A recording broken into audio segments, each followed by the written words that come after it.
नमस्कार मित्रांनो.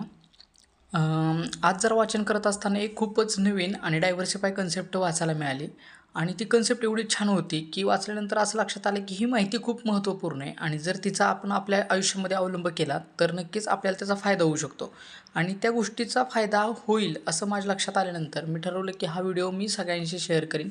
ही माहिती मी सगळ्यांशी शेअर करीन. तर खूप सोपी आणि खूप छोटीशी गोष्ट होती. ती गोष्ट आधी तुम्हाला समजून सांगतो, पण त्याच्या अगोदर कन्सेप्ट काय आहे हे सांगतो. जैविक क्लॉक म्हणून एक नावाची कन्सेप्ट आहे. ती जगामध्ये खूप वापरली जाते. खास करून जपानीज लोकांनी या गोष्टीचा शोध लावलेला आहे असं म्हणायला हरकत नाही. जैविक क्लॉक किंवाच बायो क्लॉक किंवा तुमच्या शरीराचं घड्याळ कसं काम करतं हे सांगणारी ही एक गोष्ट आहे.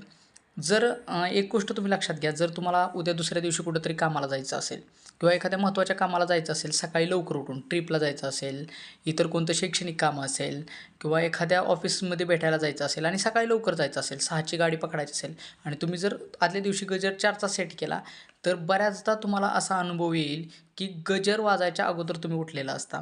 हे कशामुळे शक्य होतं? तर आपण आपल्या शरीराचा बायो क्लॉक किंवा डिजिटल घड्याळ आपल्या शरीरामध्ये जे असतं ते तुम्ही ॲक्टिवेट केलेलं असतं. कसं ॲक्टिवेट केलेलं असतं? तर तुम्ही आदल्या दिवशी स्वतःला काय समजावून सांगता, की मला उद्या बाबा लवकर कामावर जायचं आहे.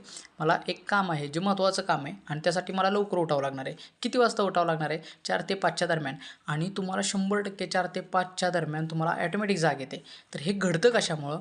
जो इन्स्ट्रक्शनचा सेट तुम्ही तुमच्या मेंदूला रात्री दिलेला आहे झोपताना, तो ॲक्टिवेट होतो, की तुम्हाला पहाटे लवकर उठायचं आहे आणि ऑटोमॅटिक तुमचं जे घड्याळ चालू होतं, मग शरीराचं घड्याळ चालू होतं आणि ते तुम्हाला लवकर उठण्यास भाग पाडतं.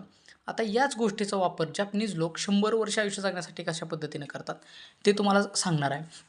तर जपनीज लोकांचं आयुष्य तुम्हाला माहीतच असेल 100 वर्षाचं आहे. तर हे लोकं 100 वर्ष जगतात कसं? तर त्याच्यामागं हे जपनीज घड्याळ म्हणजे जैविक जे घड्याळ आहे ते कार्यरत असतं. ते कशा पद्धतीने कार्यरत असतं? सामान्यतः आपल्या भारतामध्ये कशी लोकांची समजूत आहे बघा. आपण काय विचार करतो, की 40शीत आल्यानंतर आपल्याला काही आजार जडतील.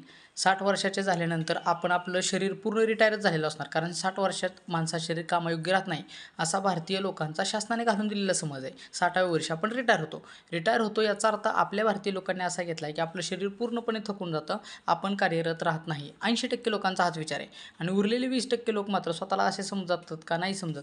ते म्हणतात, की मी 20 वर्षानंतरही कार्यरत राहील 60 वर्षानंतर. तर आपल्याला मूलभूत फरक असा लक्षात येतो, की 60व्या वर्षी खरोखरच आपल्याला 40व्या वर्षापासूनच आजार जडायला सुरुवात होते आणि 60व्या वर्षी येईपर्यंत आपण पूर्णच म्हणजे म्हातारपणाकडे झुकलेलो असतो. या उलट जापनीज लोकं कसा विचार करतात, की आमचं आयुष्यमान हे 100 वर्षाचं आहे. त्यामुळं आम्हाला सतत कार्यरत राहणं गरजेचं आहे आणि त्यांनी हा इन्स्ट्रक्शन सेट दिल्यामुळं ते शतायुष्य होतात. तर भारतीयांनी 40व्या वर्षीच आम्ही म्हातारे होतो आणि 60व्या वर्षी तर पूर्ण वयस्कर झालेलो असतो, रिटायर झालेलो असतो, असा समज केल्यामुळं आपलं जैविक घड्याळ 60 वर्षाला क्लिक झालेलं आहे आणि जापनीज घड्याळ 100 वर्षाला क्लिक झालेलं आहे, जैविक घड्याळ आणि परिणामस्वरूप जापनीज लोकं जास्त दिवस आपल्यापेक्षा जगतात.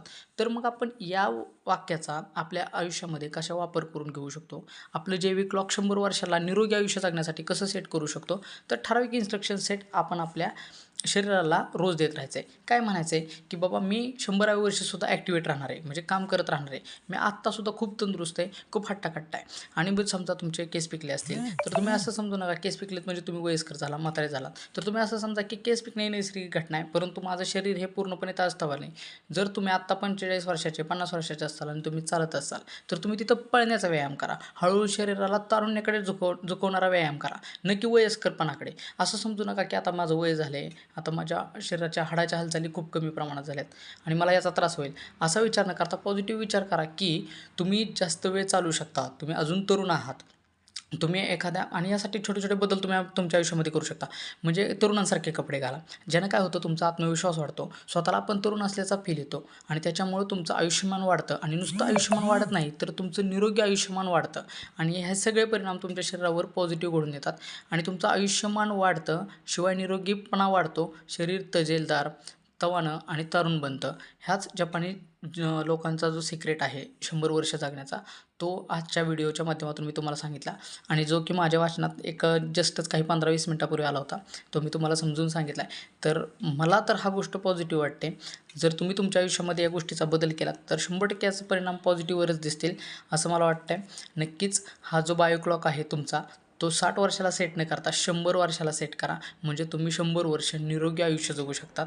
Thank you very much.